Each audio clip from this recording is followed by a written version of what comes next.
Bismillahirrahmanirrahim. Alhamdulillahi Rabbil Alamin, Bari'il Khalaiqi Ajma'in, Wassalatu wassalam ala al-mab'uthi rahmatan lil alamin, Habibi ilahi Rabbil Alamin, Abil Qasim al-Mustafa Muhammad sallallahu alaihi wa alihi at-tayyibin at-tahirin wa ashabihi al-muntajabin wa man tabi'ahu bi ihsan ila yaumiddin. Ayyuhal ikhwah, assalamu alaikum warahmatullahi wabarakatuh. A'udzu billahi minasy syaithanir rajim. Qul ما أسألكم عليه من أجر وما أنا من المتكلفين إن هو إلا ذكر للعالمين ولتعلمن نبأه بعد حين صدق الله العلي العظيم. Alhamdulillah, malam ini Allah pertemukan lagi dalam majlis tafsir kita. Mudah-mudahan tetap kita dalam lindungan Allah, tergolong orang yang mampu diberi taufik untuk mengkaji Al-Quran dan mengamalkan isi Al-Quran.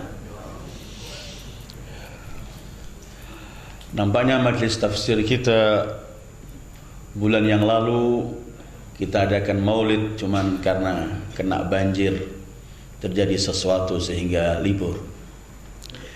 Tapi untuk Sayyidil Wujudi Muhammad sallallahu alaihi wa alihi, tidak ada bulan tertentu. Setiap saat, setiap waktu kita harus berkaitan dan berhubungan dengan beliau Sayyidil Wujudi Muhammad sallallahu alaihi wa alihi.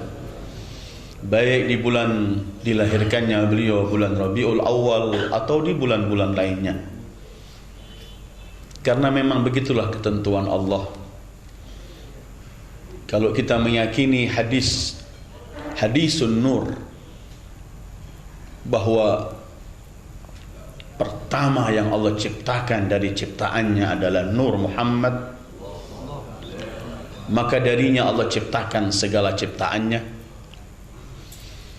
Kedua, kalau kita kemudian meyakini dan percaya dengan hadis qudsi yang amat populer, bahwa Rasul pernah bersabda, bahwa Allah pernah berfirman dalam hadis qudsinya, laulaka ma khalaqtu al-aflaq, kalau bukan karenamu wahai pribadi mulia Sayyidil Wujud Muhammad sallallahu alaihi wa alihi, aku tidak akan ciptakan segala makhlukku. Artinya kita diciptakan dari Nur Muhammad, karena yang pertama Allah ciptakan Nur Muhammad.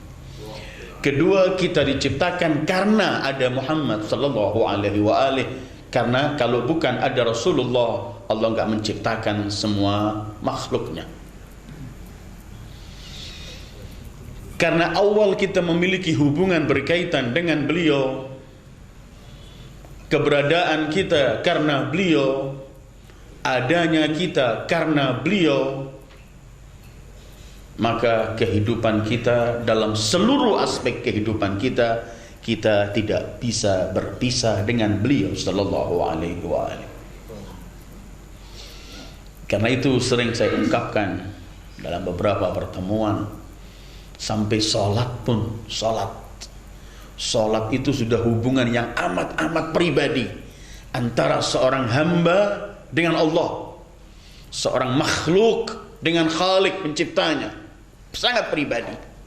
Sehingga Allah mengajarkan pada kita dalam salat untuk kita membaca surat Fatihah yang di dalamnya iyyaka na'budu wa iyyaka nasta'in, yang artinya hanya kepadamu. Kata-kata hanya kepadamu artinya tidak kepada yang lain, hanya kepada Allah kita menyembah, dan hanya kepada Allah kita meminta pertolongan. Tapi nyatanya sholat ini nggak diterima oleh Allah kalau kita nggak hadirkan Sayyidil Wujud di tengah-tengah sholat kita. Untuk kita berkata dalam sholat kita, Assalamu alayka ayyuhan nabi Salam bagimu, wahai sang Nabi. Bukan salam baginya yang tidak ada, tapi salam bagimu, assalamu alaika ayyuhan Nabi, sebagai simbol bahwa manusia tidak bisa berpisah dengan Sayyidil Wujud Muhammad dalam seluruh kehidupannya. Karena kita diciptakan dari nur beliau, dan kemudian Allah menciptakan segala ciptaannya karena beliau, maka kita yang hidup harus selalu berhubungan dengan beliau sallallahu alaihi wasallam. Karena itu di bulan Maulud atau sudah keluar dari bulan Maulud, tetap majlis-majlis masih harus membicarakan beliau Sayyidil Wujud Muhammad sallallahu alaihi wasallam. Karena semua yang ada pada kita karena beliau. Maka itu bahasa Al-Quran ketika menyebutkan beliau, Allah sebutkan laqad mannallahu 'alal mu'minin. Sungguh Allah telah memberikan anugerah terhadap kaum mukminin. Kapan? Ketika diutus Muhammad. Bahasa minnah, pemberian itu adalah nikmat dan pemberian yang tidak mampu dibalas. Dan keberadaan Sayyidil Wujud di tengah-tengah kita, apapun yang kita lakukan untuk beliau, kita belum mampu membalas beliau sama sekali. Manusia, karena itu kita bergembiralah dan berbahagialah kita dijadikan umat beliau, umat Muhammad sallallahu alaihi wasallam. Anugerah Allah yang besar, anugerah Allah yang besar dijadikan umat Nabi termulia. Imam Ali kalau bersalawat kepada Rasulullah, dalam salah satu salawat beliau sebutkan, faj'al syara'ifa salawatik wa nawamiya barakatik ala Muhammadin abdika wa rasulik al-khatim lima sabaq wal fatih liman ghalaq mu'linil haqqi bil haqq. Jadikan seluruh kemuliaan salawatmu, seluruh kebaikan dan berkahmu kepada hambamu Muhammad dan hambamu dan rasulmu yang al-khatim lima sabak, yang menutup seluruh orang, prestasi seluruh manusia dari mulai awal sampai akhir. Artinya al-khatim lima sabak itu beliau sampai kepada kedudukan yang tidak pernah dijangkau oleh manusia-manusia sebelumnya dan manusia-manusia setelahnya, karena sudah distempel oleh beliau. Hanya beliau yang sampai ke tempat itu. Al-Khatim lima sabak. Karena kita membaca dalam Al-Quran, Nabi Musa ini pernah, karena kaumnya, karena umatnya, mereka tidak percaya dengan Allah. Setelah Taurat diturunkan, mereka minta melihat Allah. Maka Musa dengan atas nama kaumnya, Musa pernah berkata, Rabbi arini anzur ilaik, biar aku melihat kepadamu. Jawaban Allah, lan tarani, mustahil, permintaan yang enggak benar, enggak pernah akan mampu makhluk melihat Allah. Lan tarani. Tapi kemudian Allah berfirman, walakin inzur ilal jabal fa in istaqarra, lihatlah di gunung. Kalau sudah nanti kamu mampu melihat gunung itu, falamma tajalla rabbuhu lil jabal ja'alahu dakka wa kharra Musa sa'iqa. Ketika cahaya Allah dinampakkan ke gunung, gunung itu berkeping-keping, hancur, dan Musa spontan pingsan, enggak mampu melihat cahaya itu. Enggak pernah dan mampu. Cahaya Rabbul Alamin, sebagian cahaya itu. Tetapi Al-Habibul Mustafa sallallahu alaihi wa alihi, Al-Khatim lima sabaq, ketika dalam perjalanan beliau dengan Jibril dalam Mi'raj, ketika sampai pada satu batas, Jibril berkata, silahkan engkau maju, wahai Rasul Allah dan kekasih Allah, aku tinggal di sini. Rasulullah bersabda, afi mithli hadha yatrukul khalilu khalilah. Apakah di tempat semacam ini seorang kekasih meninggalkan kekasihnya? Dari mulai tadi kita berjalan sama, kenapa di sini engkau tinggalkan supaya aku berjalan sendiri? Kata Jibril, ya Rasulullah, Wa ti'ta mawti'an lam yata'uhul awwalun wa lan yata'uhul akhir. Kamu sekarang berada di tempat yang belum pernah dijangkau oleh manusia-manusia, makhluk-makhluk sebelummu, dan tidak pernah akan dijangkau oleh makhluk-makhluk sebelummu, setelahmu. Ya Rasulullah, kata Jibril, kalau aku maju sejengkal, aku terbakar. Rasulullah masuk, kemudian beliau bersabda, fazajja biyan nur. Aku dimasukkan dalam satu cahaya, satu demi cahaya terus. Kenapa beliau bisa masuk ke tempat itu? Dengarkan ketika Allah membicarakan Rasulullah melihat cahaya ini. Idh yaghsha sidrata ma yaghsha, ma zaghal basaru wa ma tagha. Ketika Sidratul Muntaha dipancarkan seluruh cahaya Allah, ketika Sidratul Muntaha dinampakkan nur Allah, sebagaimana Allah menampakkan cahaya di gunung dalam permintaan Musa, Sidratul Muntaha mampu menerima cahaya itu, sementara gunung nggak mampu, pecah berkeping-keping. Musa pingsan, sementara Allah mensifati mata Rasulullah, ma zaghal basaru wa ma tagha. Pandangan Muhammad di tempat itu tidak keliru dan tidak melayang. Sallallahu alaihi wa alihi. Biasanya orang kena cahaya ini nggak mampu apa yang dilihat, tetapi Allah mensifati Sayyidul Wujud dalam cahaya itu, ma zaghal basar wa ma tagha. Tidak meleset pandangannya dan tidak melampaui. Tetap beliau sallallahu alaihi wa alihi. Limadha? Kenapa? Karena memang beliau diciptakan dari cahaya itu, maka hanya beliau yang mampu memandang cahaya itu. Ini Al-Habib Al-Mustafa. Kan kita kaji beberapa, dan karena yang paling mampu mengenalkan kita siapa Rasulullah cuma Al-Quran. Karena yang paling tahu siapa Rasulullah itu Allah. Hakikat Rasulullah yang paling tahu adalah Allah. Beliau sendiri dan keluarga dekat beliau ketika beliau menyampaikan ilmu itu. Dan kemudian ketika beliau menyampaikan ilmu itu, ketika mengenalkan diri beliau di hadapan para sahabatnya dan untuk umat ini. Tetapi yang mengenal beliau hakikatan adalah Allah. Kalau ana sama antum ini punya gelas ini, terus kita berhenti di hadapan lautan samudra yang begitu luas, yang mampu kita ambil dari air laut itu sekedar gelas yang kita bawa, nggak bisa lebih. Akal kita ini di hadapan lautan kebesaran Sayyidul Wujud nggak pernah akan mampu, nggak mampu menampung, mustahil. Karena itu kalau beliau mengenalkan dirinya, ana sayyidu waladi Adam wala faqar, kuntu nabiyan wa Adam baina tini wal ma. Aku sudah jadi nabi, Adam masih berbentuk tanah dan air.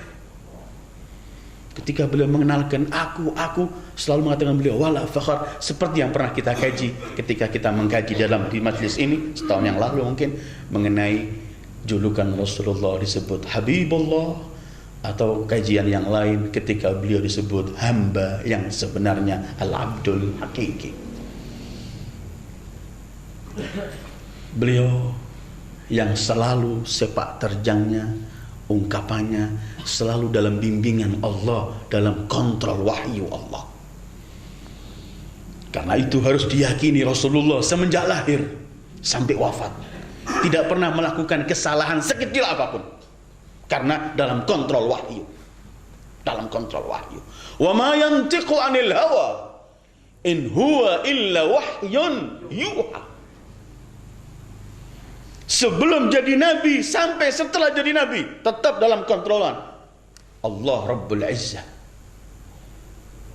Ma wadda'aka rabbuka wa ma qala.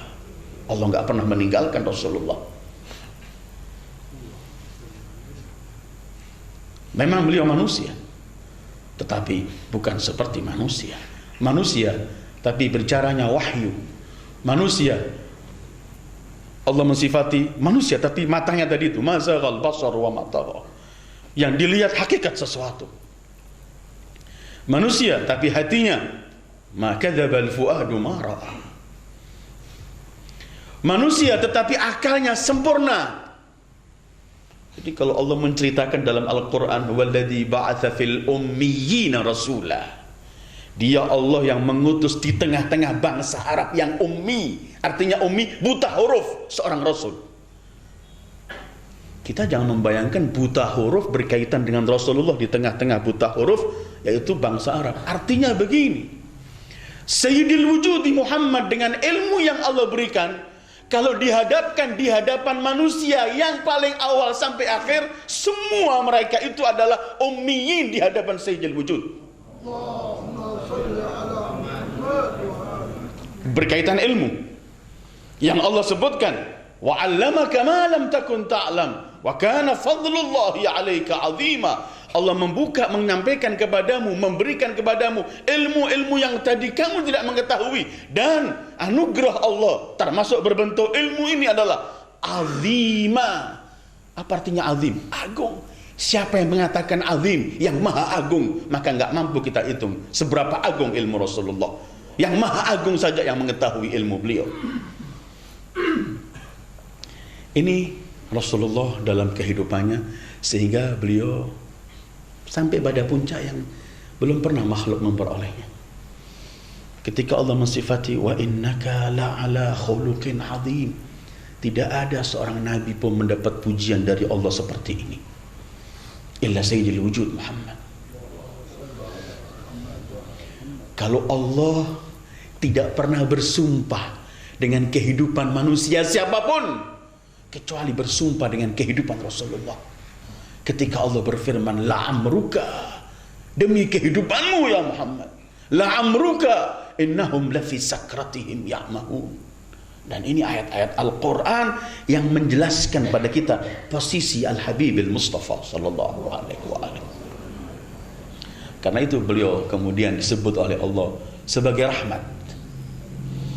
Sebagai rahmat. Beliau berkali-kali beliau menyampaikan pada umat ini, innama ana rahmatun muhda.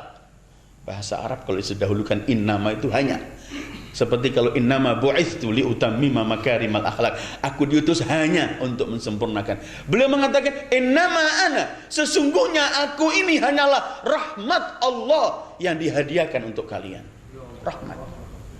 Ketika memerintah rahmat, ketika melarang rahmat. Silakan hadirin kalau ingin melihat syariat Rasulullah, duduk, perhatikan semua yang diperintahkan Rasulullah dalam syariat yang beliau bawa, dihalalkan atau diperintahkan, pasti dibalik halal dan perintah ini ada manfaat dan kebaikan yang dengan rahmatnya supaya kita meraih kebaikan itu. Setiap Rasul melarang atau mengharamkan sesuatu, pasti dibalik yang diharamkan ini ada bahaya, karena rahmatnya supaya kita nggak mempercaya itu. Karena beliau tidak ada kecuali rahmat. Yang ada pada Rasulullah rahmat. Dan rahmat bukan cuma untuk kita. Ketika Allah menyebutkan wama arsalnaka illa rahmatan lil alamin, aku enggak mengutus engkau kecuali rahmat untuk alam semesta. Ini seluruh alam, bukan cuma alam dunia, alam sebelum dunia dan alam setelah dunia. Dan bukan cuma alam manusia, tapi seluruh jagat, alam manusia, alam tumbuh-tumbuhan, alam malaikat, alam hayawan, alam siapa apapun dalam dunia ini, semua memperoleh rahmat dari Sayyidil Wujud.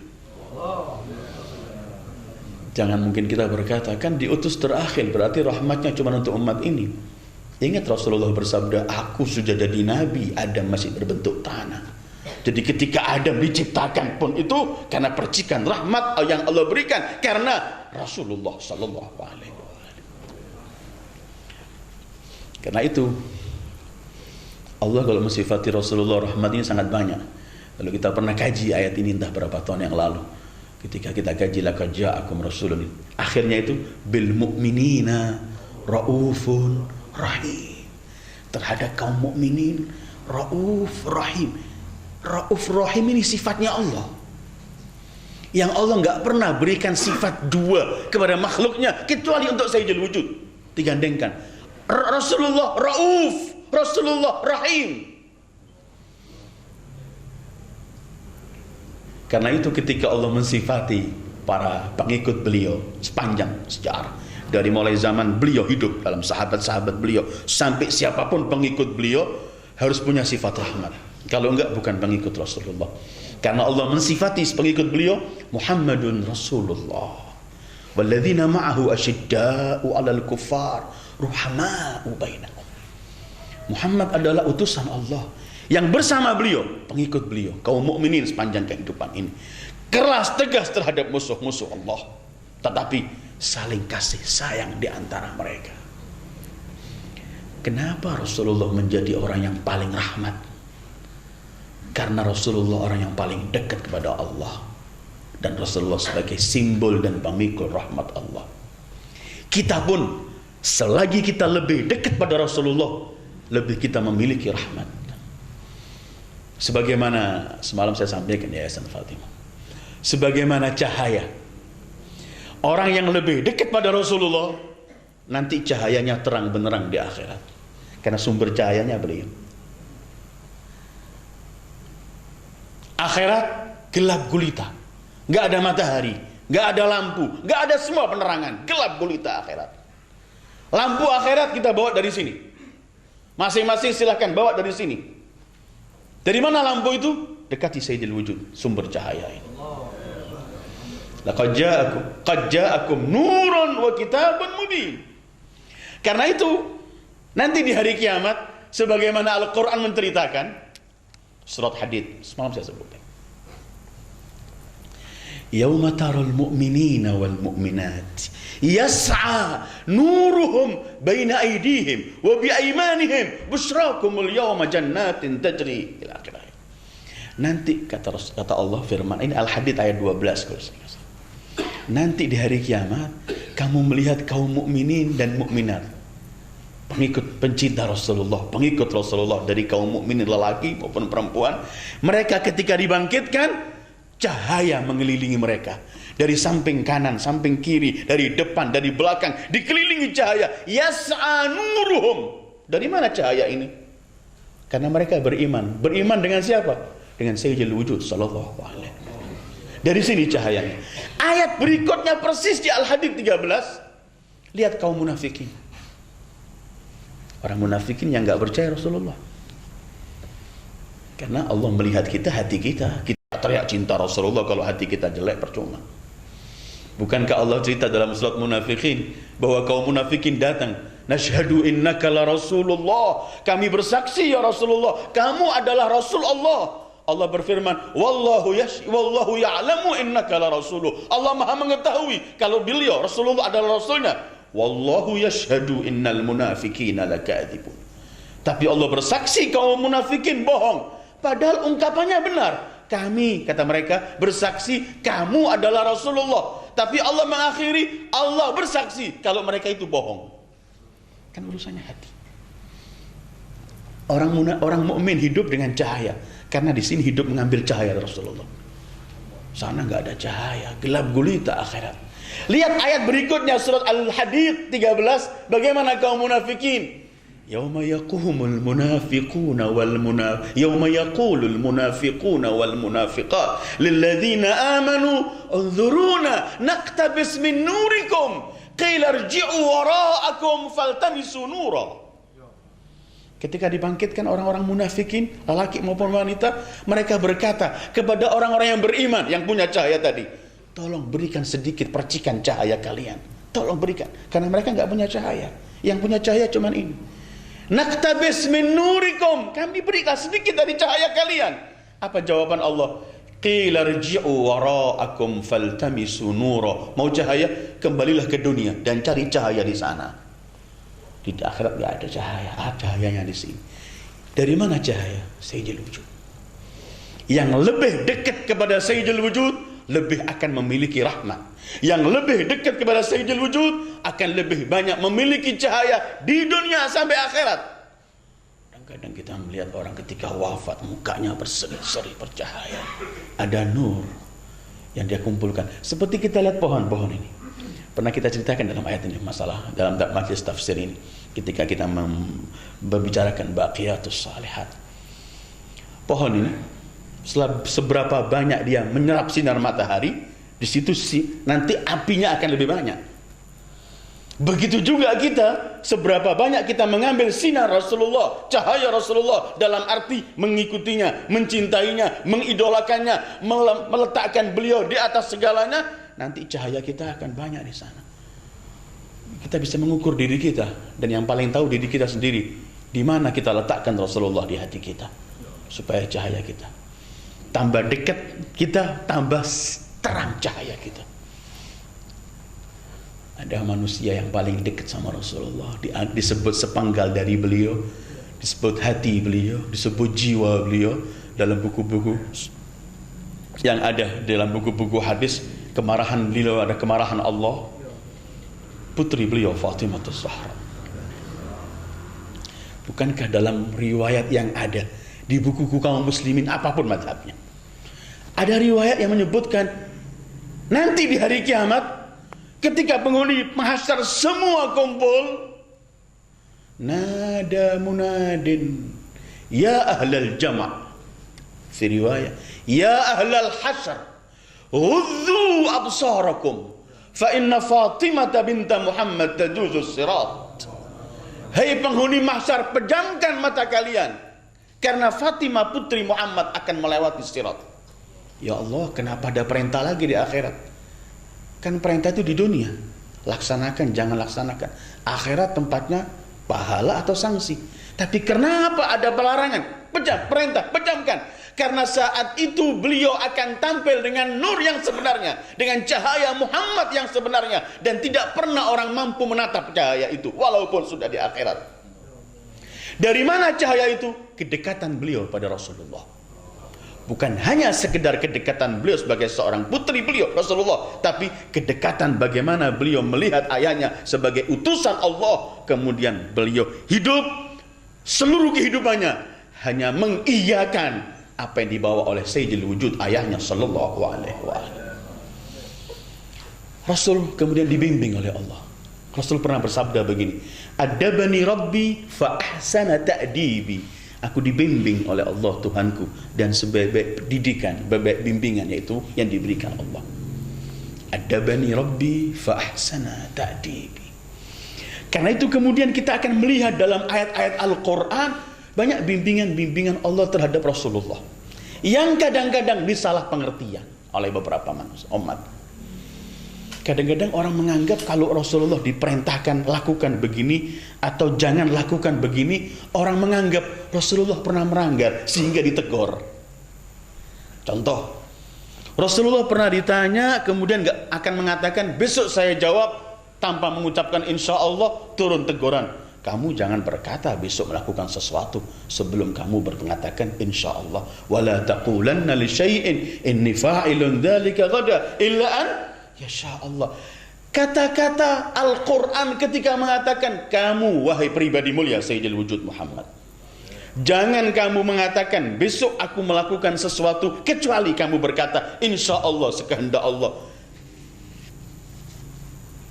Ini didikan Allah terhadap Rasul ini. Tidak harus Rasulullah pernah melakukan sesuatu beliau keliru, tidak harus.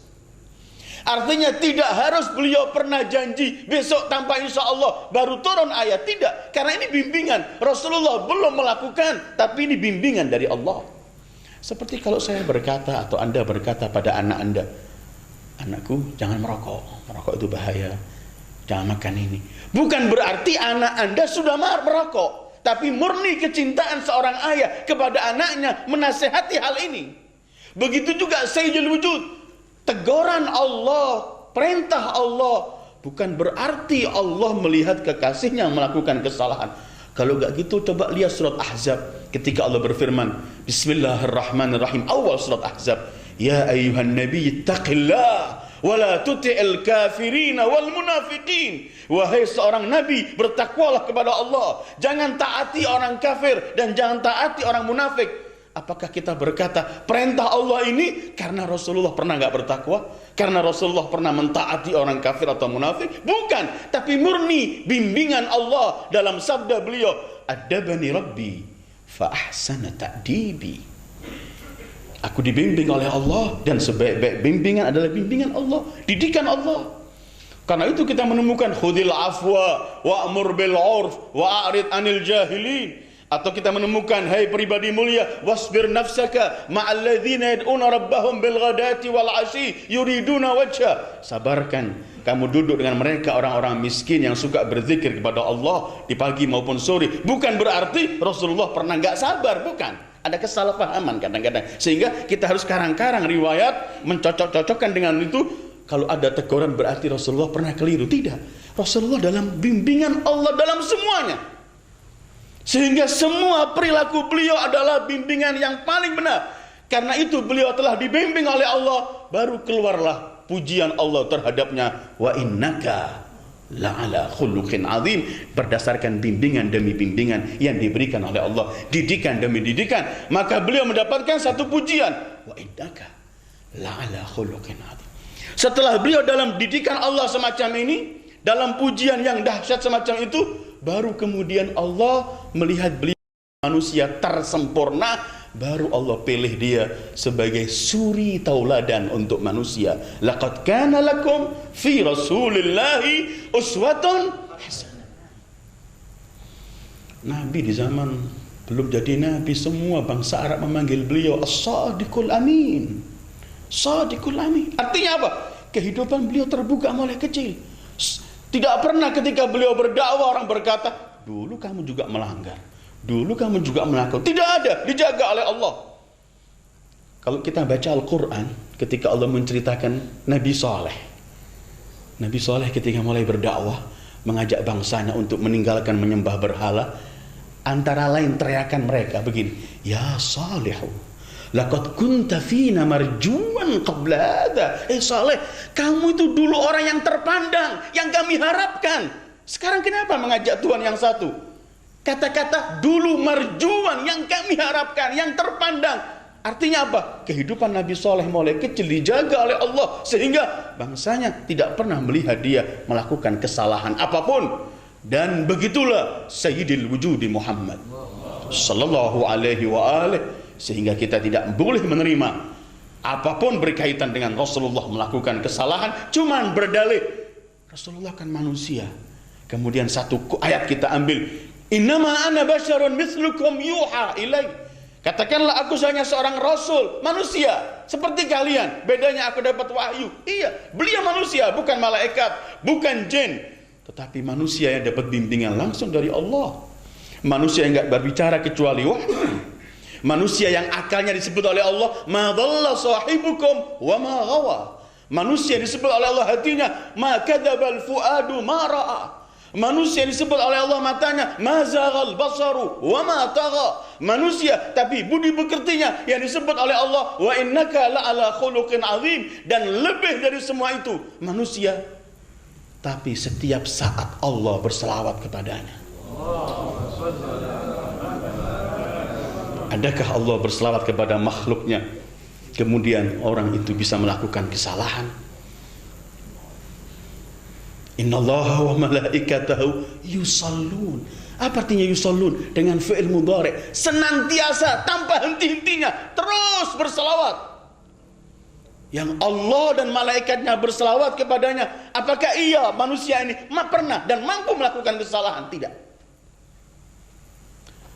Kita yang sering salawat, kalau manusia itu sering salawat, kan begini ayolah ikhwah, kalau kita salawat sekali Allah balas 10 kali, dalam riwayat lain 1000 kali. Kalau kita bersalawat pada Rasulullah, Allah bersalawat pada kita, dalam arti Allah mencurahkan rahmat. Ketika Allah bersalawat itu, kita dibawa kemana?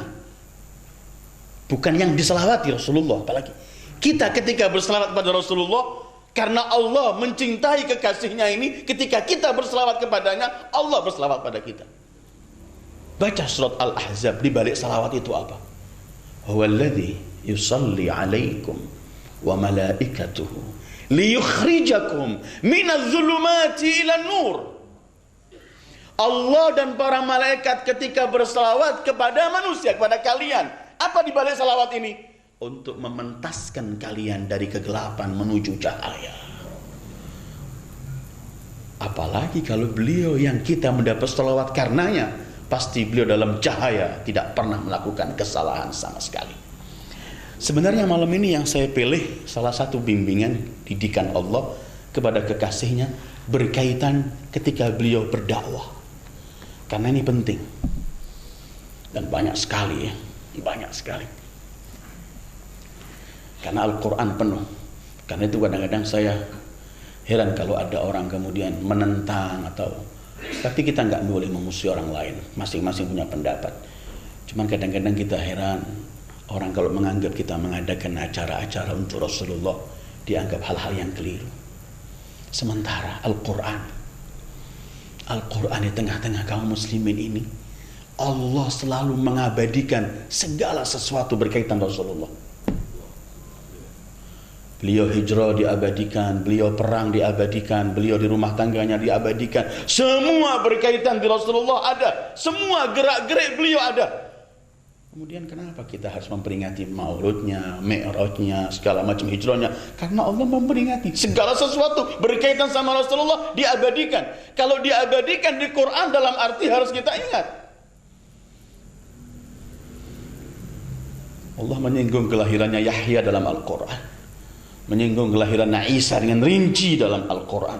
Bahkan disampaikan salam di hari kelahirannya. Wassalamun alaihi yauma wulida wa yauma yamutu wa yauma yub'atsu hayya. Salam bagi Yahya ketika dilahirkan, ketika mati, ketika kelak dibangkitkan. Lihat Isa juga, wassalamu alayya yauma wulidtu wa yauma amutu wa yauma ub'atsu hayya. Lihat kelahiran Ishak ketika Ibrahim telah tua baru punya anak. Lihat, semua diabadikan. Artinya segala sesuatu yang berkaitan dengan Sayyidul Wujud Muhammad, silahkan kita bicarakan, kita abadikan, tapi tidak kita gunakan dengan acara-acara yang melanggar Allah, acara-acara yang menyakiti hati Rasulullah Sallallahu Alaihi Wasallam. Selagi acara itu kita kumpul bersama, mendengarkan sejarahnya, mendengarkan ayat-ayat suci Al-Quran, bersalawat kepadanya, ingin menampakkan persaudaraan kita sesama umat Muhammad, apapun madhabnya, apapun alirannya, apapun partainya, maka itu adalah sesuatu yang menyenangkan Rasulullah Sallallahu Alaihi Wasallam. Ayat yang saya pilih akhir dari surat Shaf, ketika Allah membimbing Rasulnya bagaimana harus beliau berdakwah. Surat Shaf 86 sampai 88. A'udzu billahi minasyaitonir rajim. Qul ma as'alukum alaihi min ajrin wa ma ana minal mutakallifin in huwa illa dzikrun lil alamin wa la ta'lamunna naba'ahu ba'da hin. Katakanlah, aku tidak minta opah dari semua dakwah yang kusampaikan, dan aku tidak pernah mengada-ngada. Yang kusampaikan Al-Quran hanyalah untuk seluruh lapisan manusia. Dan sebentar lagi kalian akan tahu kebenaran dakwah yang kuserukan. Dalam ayat ini ada 4 poin. Pertama, ini Rasulullah diperintahkan oleh Allah untuk mengatakan, Qul, katakanlah wahai Muhammad. Ada 4 poin penting dalam 2 ayat ini, 3 ayat ini. Pertama, Qul ma as'alukum alaihi min ajr. Katakan, aku enggak minta opah dalam dakwahku. Yang menunjukkan bahwa dakwah beliau dakwah murni untuk Islam, tidak untuk kepentingan pribadi, kepentingan golongan dan apapun, murni untuk Islam dan tidak mengharapkan imbalan apapun. Kedua, wa ma ana minal mutakallifin. Dan aku tidak pernah memaksa-maksa diri, mengada-ngadakan. Aku hanya berbicara dengan argumen sesuai yang Allah berikan. Tidak pernah mendatangkan sesuatu dari diriku sendiri. Tidak pernah mengada-ngada. In huwa illa dzikrun lil alamin. Yang ketiga, bahwa Islam yang kubawa, dakwah yang keserukan ini untuk seluruh alam semesta. Bukan untuk golongan tertentu, bukan untuk mazhab tertentu, bukan untuk siapapun, tapi dakwah secara umum. Sebagaimana beliau diutus secara umum. Marsalnaka illa kafatan linnasi basyiran wa nadhira. Kami utus kamu untuk seluruh lapisan manusia. Dakwah beliau tidak ada dakwah yang khusus untuk golongan tertentu, tidak. Keempat, keyakinan seorang dai, penyampai kebenaran harus memiliki keempat ini, bahwa yang keserukan, yang kudakwakan, cepat atau lambat, pasti nanti kalian akan mengetahui kebenarannya. Tidak boleh seorang dai masih ragu-ragu, harus optimis. Rasulullah itu dikepung di Ahzab, perang Khandaq Madinah dikepung, buat parit beliau. Ada batu yang nggak mampu para sahabat memukulnya, batu besar. Semua menyoba. Terakhir Salman menyoba, lebih baik kita minta tolong Rasulullah. Rasulullah ketika mengambil itu dipukul sekali, terpecah, sepertiganya pecah. Beliau teriak, Allahu Akbar. Aku melihat kerajaan Persia dari sini dan akan sampai agama yang kubawa ke tempat itu. Para sahabat ikut teriak Allahu Akbar. Dipukul kedua kali, beliau teriak Allahu Akbar. Aku melihat kerajaan Romawi dan dakwah yang kubawa akan sampai ke tempat itu. Ketiga, aku melihat kerajaan San'a. Katanya orang munafikin, Muhammad ini apa? Kita di Madinah dikepung, kok bicara yang akan datang? Tapi memang ternyata terjadi. Wala ta'lamunna naba'ahu ba'dahin. Ada 4 poin ayat ini. Saya ingin berhenti pada masing-masing poin, tapi mungkin saya akan lebih banyak berhenti kepada poin kedua. Poin pertama, ma sa'altukum ma as'alukum alaihi min ajr. Aku tidak kul ma as'alukum alaihi min ajr. Aku tidak minta upah dalam dakwah. Al-Quran kalau menceritakan para anbiya, Nuh, Hud, Saleh, Syuaib, semuanya, semua nabi mengatakan ya qaumi la as'alukum alaihi ajra in ajriya illa ala alladhi fatarani. Atau ayat lain, in ajriya illa ala rabbil alamin. Hei umatku, aku enggak minta upah dalam dakwah ini. Pahalaku cukup pada Allah, pada penciptaku. Pahalaku cukup pada Allah yang mengutus aku. Seluruh nabi. Sampai dalam surat Al-An'am ayat 9. Ketika Allah menceritakan para anbiya, sebut nama-nama anbiya. Gilirannya untuk Rasulullah pun harus mengucapkan kalimat yang sama. Ketika Allah berfirman, A'udzu billahi minasyaitonir rajim. Ulaika alladzina hadallahu fabihudahu muqtadih. Qul la as'alukum alaihi ajra in huwa illa dzikrun lil alamin. Itulah para anbiya, yang manusia-manusia pilihan Allah yang mendapat petunjuk dari Allah, dan dengan petunjuk mereka ikutilah dan katakanlah, aku tidak minta upah dalam dakwah yang aku sampaikan.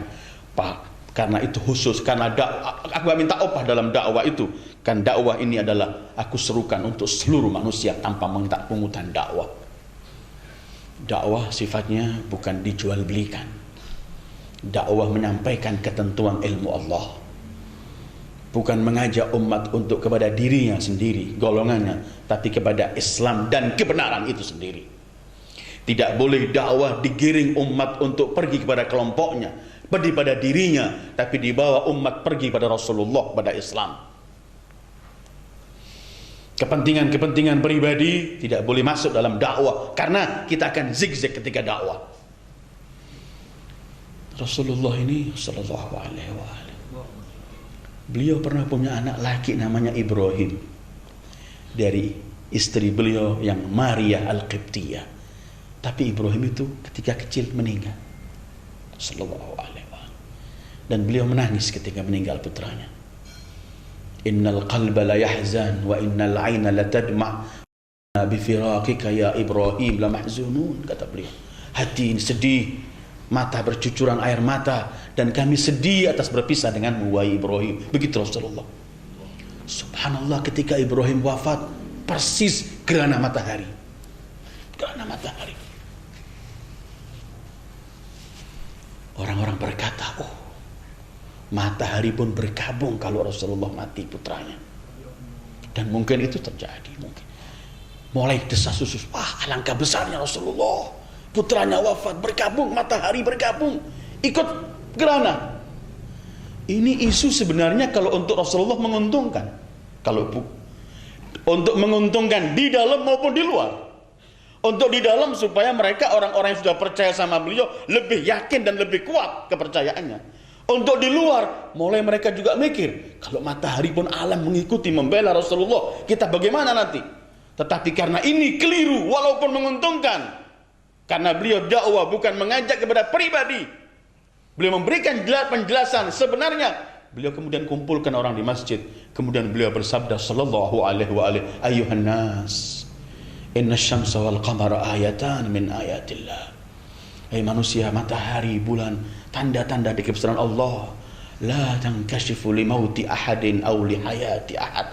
Dia tidak menjadi gerhana karena matinya seseorang atau hidupnya seseorang. Kalau dakwah ini untuk pribadi, karena dakwah untuk Allah. Karena itu pernah saya sampaikan tempat ini, seorang pemuda Yahudi yang mau mati, Rasulullah ajak masuk Islam. Kalau kita bicara apa untungnya orang sakrat diajak masuk Islam? Tidak akan membuat pasukan kita lebih banyak atau lebih kuat mau mati. Tapi dakwah bukan cuma untuk itu, tapi kepentingan Islam itu sendiri. Ma as'alukum alaihi min ajr. Tapi mungkin harus saya lewat saja, lewat surah 23. Seluruh para nabi begitu, aku gak minta opaku ada pada Allah. Tapi ada satu ayat untuk Sayyidil Wujud yang berbeda dengan nabi-nabi sebelumnya, yaitu dalam surah ayat 23. Ketika Rasul diperintahkan oleh Allah dalam Al-Quran, Qul la as'alukum alaihi ajra illa al-mawaddata fil qurba. Katakanlah, aku tidak minta upah dari jerih payah dakwaku kecuali satu, cintailah keluarga. Dalam Musnad Ahmad bin Hanbal dan lainnya, ketika turun ayat ini, para sahabat tanya, kerabatmu yang mana yang wajib kita cintai sebagai opah dakwahmu ya Rasulullah? Kata Rasulullah, Fatimah wa ba'luha wa ibnahuma. Fatimah suaminya dan kedua putranya. Pertanyaannya begini, loh kenapa para nabi yang lainnya nggak boleh minta opah, giliran Sayyidil Wujud disuruh minta opah? Limada? Semua para nabi mengatakan, Qul la as'alukum alaihi min ajr in ajriya illa 'ala Allah in ajriya illa 'ala rabbil alamin in ajriya illa 'ala alladhi fatarani. Giliran untuk Sayyidil Wujud, mintalah opah, cintai keluargaku. Kenapa? Jawabannya simpel, tapi malam ini saya nggak berhenti pada ayat ini, saya lewat saja. Mungkin ayat ini perlu kajian tersendiri. Jawabannya pertama, yang memerintahkan para nabi untuk tidak minta opah, Allah yang sama yang memerintahkan Rasulullah agar minta opah. Jawaban kedua, karena nabi kita Sayyidil Wujud adalah nabi terakhir. Gak ada nabi setelah Rasulullah sallallahu alaihi wasallam. Beliau khatamun nabiin. Maka opah yang beliau minta itu adalah demi kepentingan Islam itu sendiri dan maslahat Islam, perjalanan Islam itu sendiri, bukan untuk kepentingan beliau. Dikuatkan oleh surat Al-Furqan ayat 57. Kalau opah yang diminta itu agar cintai keluarga demi kepentingan Islam, demi kepentingan kaum muslimin, demi kepentingan kaum muslimin yang akan pergi menuju kepada Allah. Al-Furqan 57, Allah berfirman begini, Qul ma as'alukum alaihi min ajrin illa man syaa an yattakhidha ila rabbih sabila. Katakanlah, aku tidak minta opah kecuali kenapa? Kecuali bagi siapa yang ingin mencari jalan menuju kepada Allah. Bayarlah opah itu supaya kamu mampu berjalan kepada Allah. Illa man syaa an yattakhidha ila rabbih sabila. Opah itu diminta bagi siapa yang ingin berkehendak, ingin menuju mencari jalan menuju kepada Allah.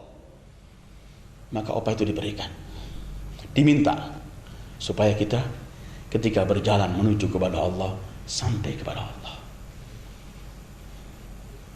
Ketiga, opah yang diminta itu memang seluruh para nabi, cuman Allah memerintahkan mereka, pahala mereka di sisi Allah, yang lainnya jangan.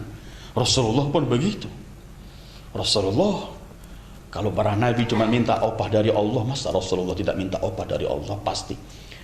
Karena itu yang ketiga, opah yang diminta agar diberikan kecintaan pada keluarga itu bukan menguntungkan Rasulullah atau menguntungkan keluarga yang beliau minta sebagai opahnya, tapi opah itu memberi keuntungan kepada yang membayar sendiri. Karena Allah berfirman, A'udzubillahi minasyaitonirrajim, Saba 47. Qul ma sa'altukum min ajrin fahuwa lakum. Sallallahu alaihi wasallam. Qul ma sa'altukum min ajrin fahuwa lakum. In ajriya illa 'ala Allah wa huwa 'ala kulli syai'in syahid. Katakanlah wahai pribadi mulia Muhammad sallallahu alaihi wasallam, apa yang ku minta itu untuk kalian. Pahalaku tetap di sisi Allah dan Allah Maha mengetahui apapun atas terjadinya apapun. Ahlul Bait sebagai apa yang harus kita bayar? Kita cintai mereka, tidak menambah kedudukan mereka. Kita enggak mencintai mereka, enggak menjatuhkan kedudukan mereka. Tapi permintaan itu demi untuk kita. Maha suci Allah untuk contoh. Maha suci Allah dan tidak boleh Allah dibuat contoh. Tetapi ada ayat yang sama. Ketika Allah memerintahkan kita beribadah, apakah Allah perlu ibadah kita? Ketika Allah berfirman, "Wa ma khalaqtul jinna wal insa illa liya'budun." Apa terusannya? "Ma uridu minhum min rizqin wa ma uridu an yut'imun. Innallaha huwar razzaq dzul quwwatil matin." Aku tidak ciptakan manusia dan jin kecuali untuk ibadah. Aku enggak mengharapkan rezeki dari mereka. Aku enggak mengharapkan apapun dari mereka. Allah Maha memberi rezeki dan Maha kuat. Untuk apa ibadah? Ya, untuk kita yang diperintahkan, bukan untuk Allah. Karena itu Imam Ali mensifati Allah, la tanfa'uhu ta'atu man ata' wa la tadhurruhu ma'siyatu man asa.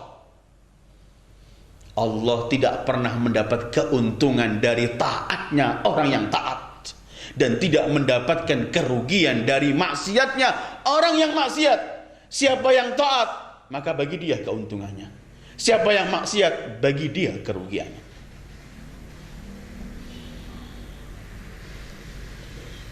Kedua, yang ini yang ingin saya berhenti sebenarnya, tapi waktunya. Wa ma ana minal mutakallifin. Dakwah perlu ini. Aku bukan mengada-ngada. Dakwah ini dakwah Islam, dakwah Al-Quran. Sampaikan apa yang ada. Tidak perlu kita berpura-pura, gak perlu kita mengada-ngada. Karena yang berpura-pura, yang mengada-ngada itu ingin menarik massa untuk mendekat, untuk menguntungkan dirinya. Tapi kalau dia berdakwah untuk Allah, dia hanya sampaikan kebenaran. Siapapun dia, ini kebenarannya. Kamu ikuti, iya. Kamu nggak ikuti, ini kebenarannya. Saya tidak boleh menambah, tidak boleh mengurangi. Qulil haqqu min rabbikum faman syaa'a falyu'min faman syaa'a falyakfur. Katakan kebenaran dari Tuhanmu. Yang beriman silahkan, yang tidak beriman silahkan. Wa ma ana minal mutakallifin. Takalluf itu memaksa diri. Jadi mengada-ngada begitu. Ini kadang-kadang rusaknya dakwah ini. Banyak orang yang dakwah harus mengada-ngada, memaksa diri. Kadang-kadang sampai memaksa merubah hukum Allah. Melihat bagaimana situasi yang mendengar. Supaya kalau dia menyinggung masalah ini, orang akan jauh, dia tutupin. Sementara dakwah ini bukan. Ini dakwah bukan milik kita, milik Allah. Kalau kita ingin menyeru dakwah milik Allah, serukan apa yang ada. Dalam arti kita tidak perlu berpura-pura, tidak perlu memaksa, ketika tidak tahu, tidak perlu mengarang. Dalam surat Yunus, dalam ayat 15, orang-orang pernah datang pada Rasulullah, mereka berkata, "I'ti bi Qur'anin ghairi hadza aw baddilhu." Muhammad, datangkan Quran selain ini atau ganti yang ada itu. Jangan sampai juru dakwah disuruh ganti-ganti hukum Allah. Jangan yang ini deh, jangan itu. 15 Yunus. I'ti bi Qur'anin ghairi hadza aw baddilhu. Apa jawaban Allah terusannya ayat? Qul ma yakunu li an ubaddilahu min tilqa'i nafsi in attabi'u illa ma yuha ilayya inni akhafu in asaitu rabbi azab yaumin azim. Aku nggak boleh merubah isi Al-Quran atau mendatangkan sesuatu yang bukan dari Allah. Aku takut kalau aku melanggar Allah atas siksaannya di hari yang amat dahsyat. Rasulullah Tidak diizinkan. Bahkan ayyuhal ikhwah, dalam surat Haqqah ada ayat cukup keras untuk Rasulullah. Padahal ini kekasih Allah, Habibullah, khalas kecintaan Allah. Orang kalau menuduh Rasulullah macam-macam, Allah bersumpah untuk menolak tuduhannya ini. Mereka menuduh Rasulullah gila. Allah enggak mengatakan bukan, enggak, bersumpah dulu. Nun wal qalami wa ma yasturun, ma anta bi ni'mati rabbika bimajnun. Kamu tidak gila, tapi sumpah Allah. Mereka menuduh Muhammad telah ditinggalkan oleh Tuhannya. Muhammad, Tuhannya telah marah pada dia. Buktinya wahyu terlambat. Untuk menolak tuduhan ini, membersihkan tuduhan ini, Allah enggak cukup mengatakan tidak, bersumpah dulu Allah. Wadduha wal laili idza saja ma wadda'aka rabbuka wa ma qala, dan semacam itu. Tetapi Rasulullah berkata, kalau aku merubah, aku takut. Kemudian ada satu ayat ancaman dahsyat untuk Rasulullah. Rasulullah diancam dengan bahasa yang dahsyat. Ketika Allah berfirman, "Walau taqawwala 'alaina ba'dal aqawil, la akhadna minhu bil yamin, thumma laqata'na minhu al-watin." Kalau beliau Sayyidul Wujud Muhammad mengarang-ngarang yang bukan kami turunkan Al-Quran, pasti akan kami ambil dengan kuat dan kami putus urat nadinya. Artinya kami bunuh beliau sallallahu alaihi wasallam. Karena urusan dakwah sampaikan. Karena itu dakwah Rasulullah diajarkan, wa ma ana minal mutakallifin. Aku enggak memaksa-maksa, enggak mengada-ngada. Orang kalau berdakwah ditanya ilmu enggak tahu, jangan gengsi, mengatakan enggak tahu. Memang Islam luas. Apa kita anggap Islam ini kita ketahui semuanya? Nabi Allah Musa, Al-Quran menceritakan ketika beliau berdakwah, mulai di depan istana Fir'aun, Fir'aun mengumpulkan menteri-menterinya, pembesar-pembesarnya, mulai Musa mengenalkan mengenai Allah yang esa. Awal pengenalan, awal dakwah disaksikan banyak orang. Tiba-tiba ada pertanyaan dari Fir'aun, "Fama balul qurunil ula?" Musa, apa nasib nenek moyang kita yang dulu? Pertanyaannya kan ingin mengalihkan semestinya Fir'aun. Kalau dikatakan nenek moyang dulu kalian di neraka, mungkin orang-orang itu akan supaya marah, selesai. Tapi pertanyaan fama balul qurunil ula, tapi kalau enggak dijawab, ini pertama berdakwah, membawa kebenaran. Fama balul qurunil ula, ay Musa, apa nasib orang-orang yang terdahulu? Musa enteng menjawab, qala ilmuha 'inda rabbi fi kitabin la yadhillu rabbi wa la yansa. Ilmu mengenai mereka, orang-orang yang terdahulu, ilmunya ada pada Tuhanku, dan Tuhanku tidak sesat dan enggak pernah lupa. Kalau kamu ngaku Tuhan, kenapa kamu enggak tahu? Tapi ilmuha 'inda rabbi, ilmunya ada Allah. Ibnu Mas'ud pernah berkata ketika menafsirkan ayat ini dalam riwayat-riwayat yang ada. Beliau berkata, kalau kamu tahu, katakanlah aku tahu. Kalau kamu enggak tahu, katakanlah aku tidak tahu. Karena mengatakan aku tidak tahu itu sebagian dari ilmu. Dan begitulah Allah mendidik Rasulnya. Kemudian beliau baca ayat ini, walastu minal mutakallifin, aku tidak maksa-maksa, mengada-ngada. Quran, dakwah itu apa adanya. Pernah datang seorang pada Rasulullah, ya Rasulullah, saya minta bagian zakat. Kata Rasulullah, bentar, aku lihat kamu tergolong orang yang 8 yang diizinkan menerima zakat atau tidak. Rasulullah melihat, karena nggak boleh keluar dari bingkai ini, nggak boleh Islam ini kurang lebih lah, nggak, ini bukan agama kita.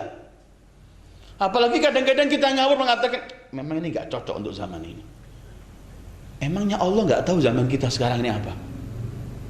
Qul a antum a'lamu, kata Allah.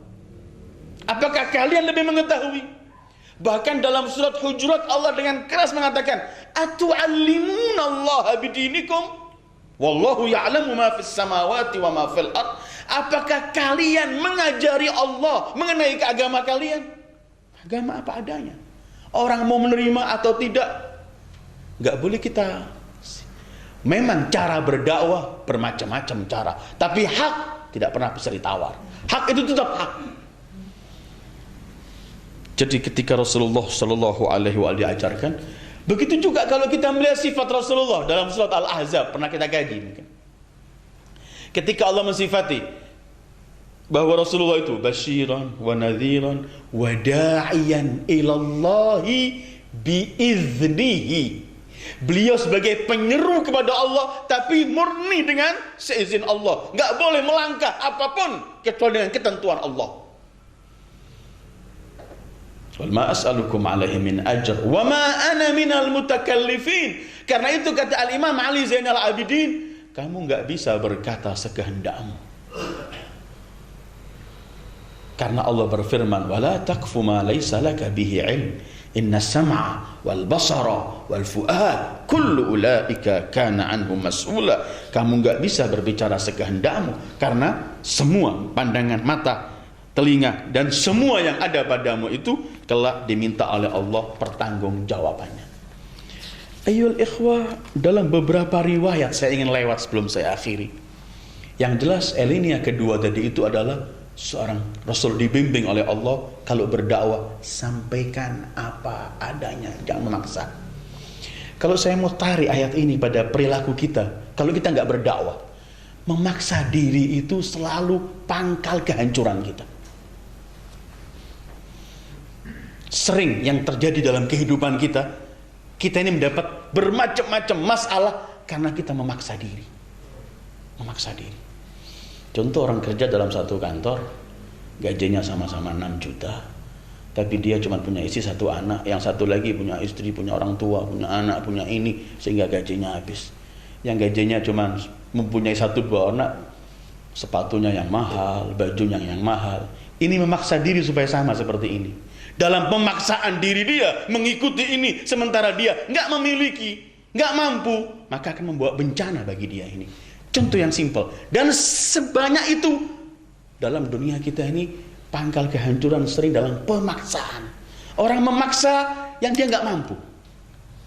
Ini mungkin kalau urusan dunia kita cuman kena ini biasa dunia. Tapi kalau urusan agama tidak. Agama adalah agama Allah. Jangan pernah memaksa, menambah dan mengurangi. Rasulullah Shallallahu Alaihi Wasallam beliau pernah bersabda, lil mutakallifi 3 alamat. Orang suka memaksa diri itu ada 3 contoh. Yunazi'u man fawqa wa yata'ata ma la yanal wa yaqulu ma la ya'lam. Tanda-tanda orang yang memaksa diri itu selalu mengeritik atasannya, salahkan terus.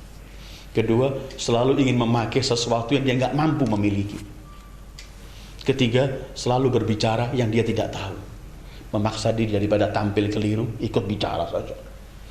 Mungkin sekarang ini terjadinya banyak perselisihan umat ini karena setiap orang mau bicara di bidangnya atau bukan bidangnya, bicara semuanya. Sampai orang berkata setiap pakar tampil di TV, setiap masalah jadi tambah sukar. Kalau pakar tampil, tambah ruwet. Karena banyak orang memaksakan dirinya yang bukan. Rasulullah pernah bersabda, "Idza wusidal amru fi ghairi ahlihi fantadhirus sa'ah." Kalau sesuatu dipegang oleh yang orang bukan ahlinya, tunggu saat kehancurannya. Atau pintu kota ilmu Rasul Imam Ali, beliau pernah berkata, "Lau sakata man la ya'rifu saqatal khilaf." Coba orang yang tidak tahu diem, tidak akan terjadi perselisihan. Terjadinya perselisihan, semua ikut bicara walaupun bukan dalam pengetahuannya. Berarti memaksa diri. Lebih baik Rasulullah Shallallahu Alaihi Wasallam sebagai contoh kita, beliau tidak pernah memaksa, apa yang adanya beliau sampaikan. Ini kajian yang kita kaji malam ini, salah satu bimbingan Allah, didikan Allah terhadap kekasihnya, bagaimana cara berdakwah. Yang terpenting adalah jangan mengada-ngada dalam dakwah, sampaikan apa adanya dalam kebenaran. Orang tidak akan mampu beriman atau mengikuti kecuali seizin Allah. Sebagaimana kita tidak boleh pun menyampaikan kecuali dalam batas yang diizinkan oleh Allah. Wassallallahu ala khairi khalqi Muhammad wa alihi ajma'in. Wassalamualaikum warahmatullahi wabarakatuh. Saya ada satu permohonan sedikit. Ada salah satu saudara kita yang sering hadir di tempat ini. Seminggu yang lalu beliau wafat. Rumahnya korban banjiran, dalam pengungsian beliau sakit dan wafat. Coba kita bacakan Fatihah, mudah-mudahan diampuni semua dosa beliau, diterima amal soleh beliau. Beliau adalah saudara kita bernama Sobur yang sering hadir. Kita kirimkan Fatihah kepada beliau. Al-Fatihah wa qablaha as-salawat. Allahumma salli ala Muhammad wa ali Muhammad. Allahumma salli ala Muhammad wa ali Muhammad. Allahumma salli ala Muhammad. Bismillahirrahmanirrahim. Alhamdulillah rabbil alamin arrahmanir rahim maliki yaumiddin. Iyyaka na'budu wa iyyaka nasta'in. Ihdinas siratal mustaqim. Siratal ladzina an'amta 'alaihim ghairil maghdubi 'alaihim waladdallin.